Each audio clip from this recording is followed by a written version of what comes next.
On demande à Bouddha, qu'avez-vous trouvé avec la méditation? Il répond, rien. Par contre, laissez-moi vous dire ce que j'ai perdu. La colère, l'anxiété, la dépression, l'insécurité, la peur de vieillir et la peur de la mort. Bonjour à vous et bienvenue dans ce nouvel épisode de la positivité. Alors aujourd'hui, je vous propose de ralentir, de revenir à l'intérieur, de vous poser, de contempler, d'observer. On parle de méditation.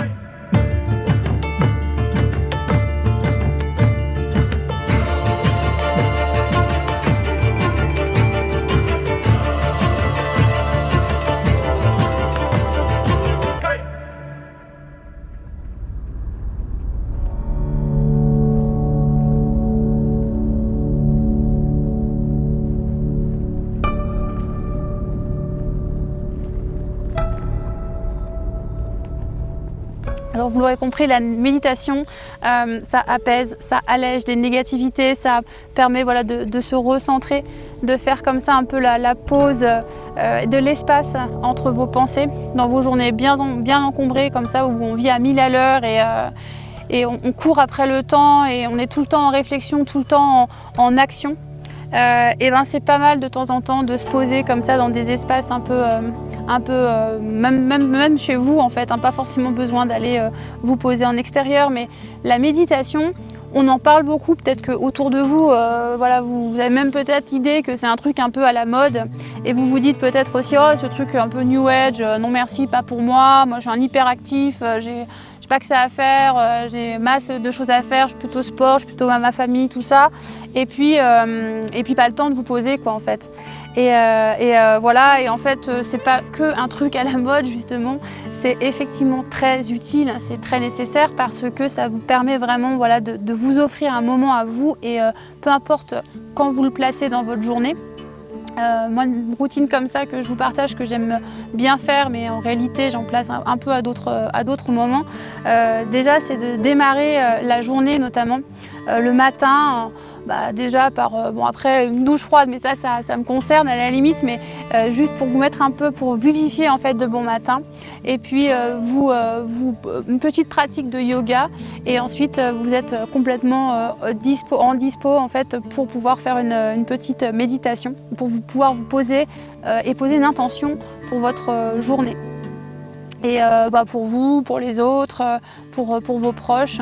Et la méditation, ça permet déjà d'être connecté à vous-même, d'être connecté à vos sens et derrière d'être disponible pour bien démarrer la suite, tout simplement.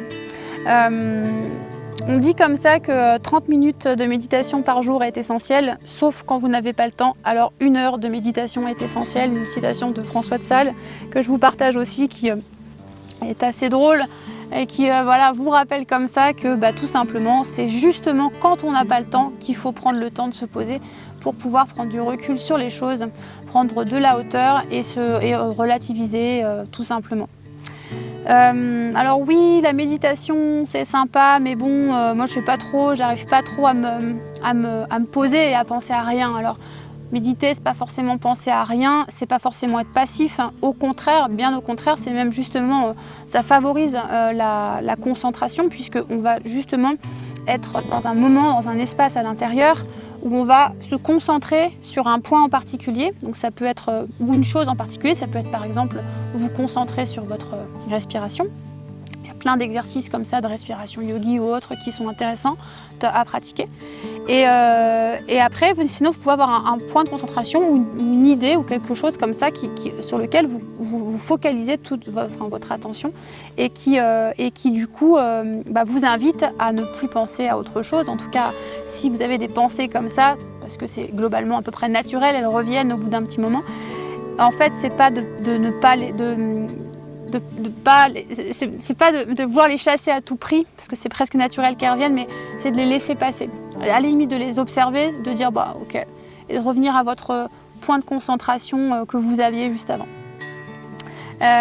Donc c'est pas du tout passif, contrairement à ce qu'on pense, et par contre ça permet vraiment de se connecter, de se mettre dans un état de plénitude et puis aussi d'alignement, de bien-être tout simplement, et au niveau énergétique c'est très intéressant. Entre autres bienfaits. Les moments opportuns aussi pour méditer, donc je vous évoquais ma routine du matin. Ce qui est intéressant, c'est de toujours observer en fait un petit temps entre le repas et le moment où vous méditez. Parce que pendant que vous mangez, la digestion comme ça vous demande de l'énergie en fait. Et pour la méditation, vous avez besoin en fait de faire monter vraiment l'énergie. Donc du coup, l'idée c'est quand même d'être, quand vous faites de la respiration ventrale, etc., tout ça, c'est quand même bien d'être pas encombré en tout cas par un repas que vous auriez mangé juste avant. Donc si vous faites la routine du matin, eh bien posez-vous d'abord votre pratique de yoga, votre méditation, puis vous faites votre petit déjeuner ensuite. Si vous posez ça, pareil, entre midi et 2, eh bien, vous faites une courte méditation et puis vous déjeunez ensuite. Et pareil, le soir, soit vous le faites avant de dîner. Moi, j'aime bien le faire avant d'aller me coucher parce que du coup, ça me met dans des dispositions de relaxation qui me mettent dans une bonne disposition pour aller dormir et qui fait descendre un peu tout et qui mettent vraiment en condition pour aller avoir un sommeil récupérateur.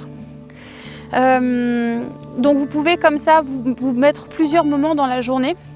Méditer, on dit comme ça qu'une demi-heure est essentielle, c'est pas forcément 30 minutes d'un coup.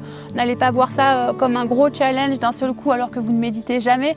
Par contre, allez-y petit à petit, essayez 5 minutes par là, 10 minutes par-ci, puis progressivement comme ça vous montez un petit peu vos temps de méditation.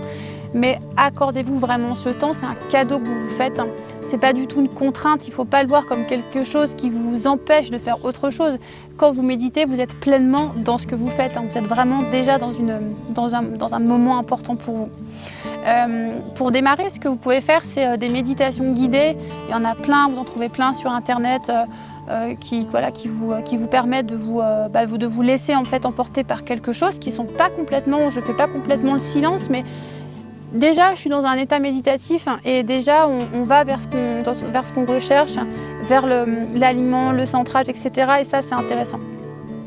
Après, quand vous avez déjà progressé et qu'il vous est facile de vous poser et d'écouter comme ça les méditations guidées, vous pouvez méditer en musique aussi. Donc, tout simplement avoir un petit fond de musique qui vous permet de vous revenir à l'intérieur et puis d'être serein, tout simplement.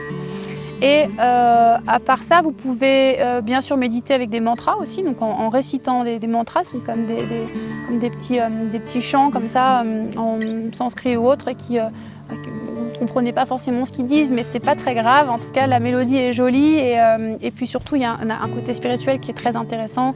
Et si vous ne savez pas ce que vous dites, c'est pas très grave. L'idée est de très présent en tout cas, et voilà, d'être concentré sur quelque chose. Donc moi, les mantras, ça me plaît beaucoup. Et une autre façon de méditer, bien sûr, après c'est dans le silence.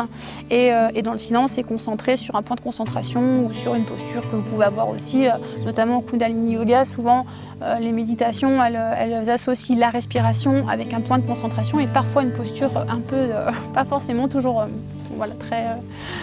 très simple à tenir, mais en tout cas, quand on s'habitue, après, ça devient plus facile. Voilà, donc la méditation pourrait devenir un jeu ou en tout cas un moment où vous explorez un petit peu certaines choses et où vous allez comme ça toujours vous ouvrir un peu votre état de conscience en fait, modifier un peu cet état de conscience, l'élargir, et c'est un peu le but aussi de la méditation, c'est de voir un peu plus grand, on va dire.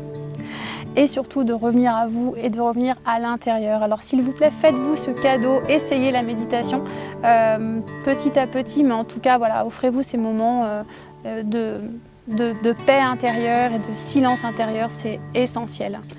J'espère que ce sujet vous aura donné envie d'essayer et puis qui vous aura inspiré, qui vous aura apporté un petit peu de sérénité pour démarrer votre journée. On se retrouve très très vite dans un prochain numéro. D'ici là, portez-vous bien. Prenez soin de vous, ralentissez, contemplez, observez, la vie est belle. À très bientôt. Merci.